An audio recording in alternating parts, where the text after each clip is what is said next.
حضور نبی رحمت صلی اللہ علیہ وآلہ وسلم نے ارشاد فرمایا، اے جوانوں کے گروہ، تم میں سے جو کوئی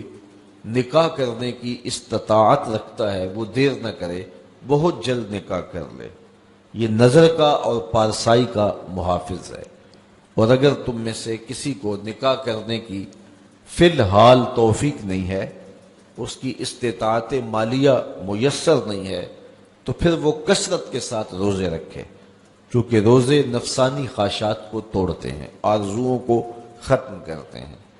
تو بھوک جو ہے وہ خواہشات نفسانیہ کے ختم کرنے کا ایک مؤثر ذریعہ ہے۔ تو ہمیں صبح سے لے کر شام تک بھوک اور پیاس گوارا کروائی جاتی ہے، یہ مشق کروائی جاتی ہے تاکہ ہمارا نفس کمزور ہو۔ دوسری بات، نفس کی کمزوری کا سبب ہماری گفتگو کا کم ہونا ہے اور خاموشی ہے، چونکہ ہمارے جتنے بھی گناہ ہیں ان میں سب سے زیادہ گناہ ہماری زبان کرتی ہے۔ ہمارے پاؤں بھی گناہ کرتے ہیں، برائی کی جگہ پہ چل کے جاتے ہیں، ہمارے ہاتھ بھی گناہ کر لیتے ہیں، کسی پہ ظلم جبر کرتے ہیں، ہمارے کان بھی گناہ کرتے ہیں کہ نغمے اور گیت سن لیتے ہیں، ہماری آنکھیں بھی گناہ کرتی ہیں کہ غیر محرم کو شہوات سے دیکھ لیتی ہیں، ہمارا دماغ اور سوچیں بھی بدکاری کر لیتی ہیں، ہمارے خیال بھی ناپاکیزہ ہو جاتے ہیں۔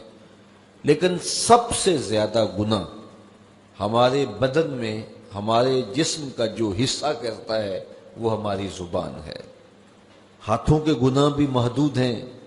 کانوں کے گناہ بھی محدود ہیں، اسی طرح آنکھوں کے گناہ بھی ایک قسم پر مشتمل ہیں، لیکن جو زبان کے گناہ ہیں یہ کئی اقسام پر مشتمل ہیں۔ زبان جھوٹ بھی بولتی ہے، زبان غیبت بھی کرتی ہے، زبان بہتان بھی لگاتی ہے، زبان سب و شتم بھی کرتی ہے، گالی گلوچ بھی دیتی ہے، زبان جو ہے وہ تہمت بھی لگاتی ہے، اور زبان فضول گوئی بھی کرتی ہے۔ تو اس زبان کے بہت سارے فتنے ہیں، اس لیے اس زبان کو 32 دانتوں میں جکڑ کے رکھا گیا ہے، لیکن اس کے باوجود یہ بے قابو ہو جاتی ہے۔ ایک روایت میں آتا ہے جب صبح طلوع ہوتی ہے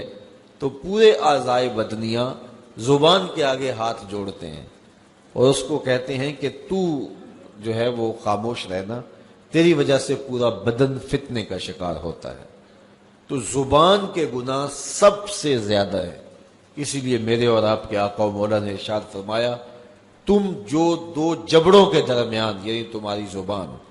اور دو ٹانگوں کے درمیان تمہاری پارسائی کی جگہ، ان دو چیزوں کی مجھے ضمانت دے دو، میں محمد تمہیں جنت کی ضمانت دے دیتا ہوں صلی اللہ علیہ وسلم۔ تو یہ زبان بہت زیادہ گناہ جو ہے وہ انسان کی زبان کے ہیں، اس لیے روزے کے اندر ہمیں اپنی زبان کو کنٹرول کرنے کی تاکید بھی کی گئی ہے۔ یہ خوراک بچاؤ مہم نہیں ہے روزہ کہ اس سے تم نے کوئی بچت کرنی ہے، بلکہ اس سے بھی نفس کشی کے لیے ماحول پیدا کیا گیا ہے۔ تو اگر پیٹ نے روزہ رکھا ہے تو زبان رکھتی نہیں ہے، تو پھر صرف پیٹ کا روزہ ہوا اور زبان کا روزہ ہی نہ ہوا، اور زیادہ گناہ جو ہیں وہ پیٹ کے نہیں ہیں، زیادہ گناہ زبان کے ہیں۔ اور اگر کوئی شخص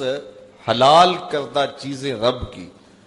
وقتی بندش کی وجہ سے ان سے رک جاتا، کھانا نہیں کھاتا، پانی نہیں پیتا، اعلیٰ انواع و اقسام کے فروٹ دستیاب ہے نہیں لیتا کہ میں نے روزہ رکھا ہوا ہے، لیکن جھوٹ بولتا ہے،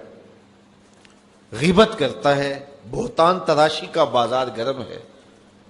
نظریں بدکاری کر رہے ہیں، خیال بھٹک رہے ہیں، سوچیں آوارہ ہیں،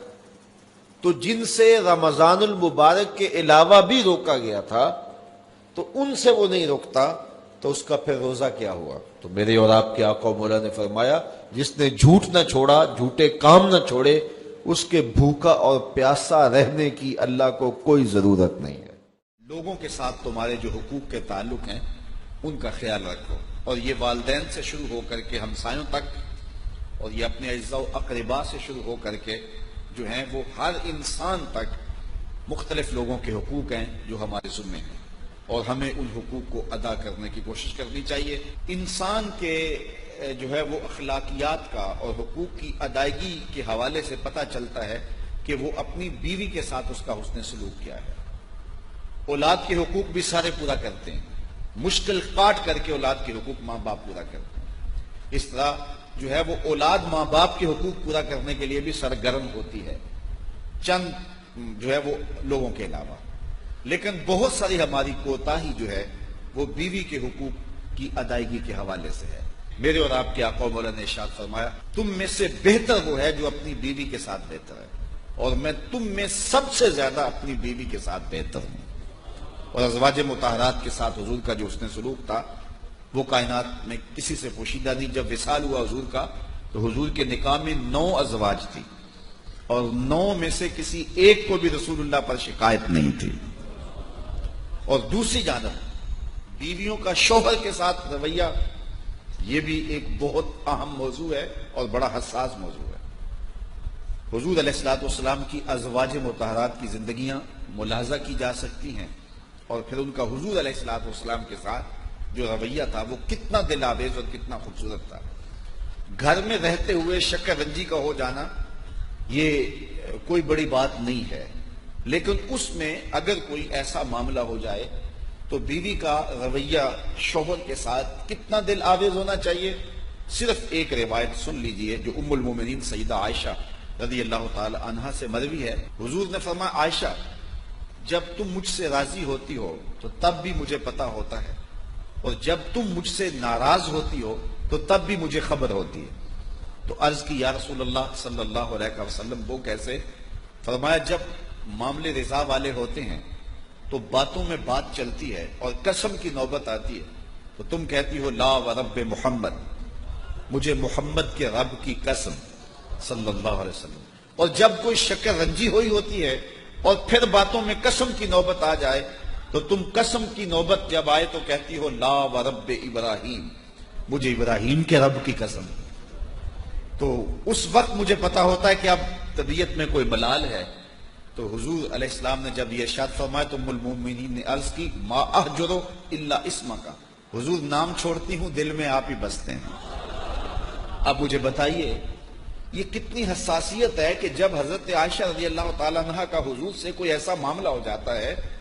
تو اس ناراضگی کی خبر پورے محلے کو نہیں ہوتی، اس ناراضگی کی خبر جو ہے وہ پورے سسرال والوں کو، میکے والوں کو نہیں ہوتی، ہمسایوں کے ساتھ باتیں نہیں ہوتی کہ آج کل ہماری تلخی چل رہی ہے، بلکہ اتنا باریک پیرایا ہے ناراضگی کے اظہار کا کہ بس جب قسم کی نوبت آئے تو لا و رب محمد کی جگہ لا و رب ابراہیم کہا جاتا ہے۔ تو یہ سمجھنے والی بات ہے کہ شوہر اور بیوی کا رشتہ کتنا نازک ہے، اور شوہر سے اگر کوئی گلہ شکوہ پیدا بھی ہو جائے تو بیوی کو اس کا اظہار کتنے خوبصورت پیرائے میں کرنا چاہیے، نہ کہ جنگ و جدل کا ماحول پیدا کر دیا جائے۔ ہمارے خاندانوں میں، ہمارے گھروں کے اندر جو ازدواجی زندگیاں ہیں وہ بہت ہی زیادہ تلخ ہیں، الا ماشاءاللہ سویر سے لے کر شام تک ایسی کہانیاں سامنے آتی ہیں۔ یہ شکوہ ہوتا ہے بہو کو کہ مجھے ساس اچھی نہیں ملی، اور یہ شکوہ ہوتا ہے نندوں کو کہ ہمیں بھابھی اچھی نہیں ملی۔ میں نے اس کو مان لیا، میں تسلیم کر لیا۔ میں کل بھی کسی کو کہہ رہا تھا،